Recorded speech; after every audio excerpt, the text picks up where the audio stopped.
Ngendlela izinto zingakhona, imvakashi ezokubukela ibhigiri ephasi singazithabisa ngotshwala emahotela, entolo zokudla kunye nendaweni ezihlelelwa abalandeli bebholo. Utshwala buvama ukuba nembandela eKatar njengoba kuyinarha eyande ngekolo yesi-Islam.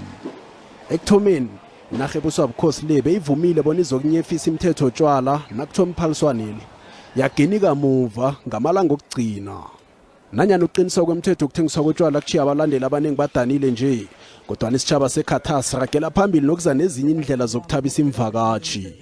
IQatar kulendeleke bona ibe nemphaphamtjhini ezingaphezulu kwe-900 ezidoye emadoyelweni wenarha leya wenitjhabatjhaba amabili. Yeke-ke, hlangana nokhunye abakwenzileko ukuthabisa imvakashi, bethula indlela yokuthabisa imvakashi ngokuzikhweza imphaphamtjhini baziphaphise ngaphezu kwenarha leya bese ziyibukele zisemoyeni ngaphambi kobana ziphume eQatar.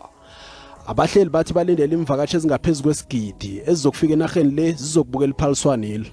As you can experience all around you, football fever is really in the air. With only 3 days to go until the FIFA World Cup 2022 kicks off, Qatar Airways is going to welcome over 1.2 million fans to my country to cheer on their nations. Kanti ezinye zezazi ziyelelisa nangomtshiso ongafaka impilo yabanye abadlali engozini, njengoba namazinga okushisa wendawo eziningi zenarha le esikhathini esiningi abangaphezulu kwe-30 degrees Celsius. Izazi zithi lokho ngenza abanye ababanduli bajugulula indlela ingiqhema zabo ezidlala ngayo badlale kabuthaka. Kodwana nokho kuzokuba ngcono ebadlalini ngamalanga omdlalo ngoba zonke iinkundla ekuzokudlalelwa kizo zinemtjhini evuthela umoya opholileko.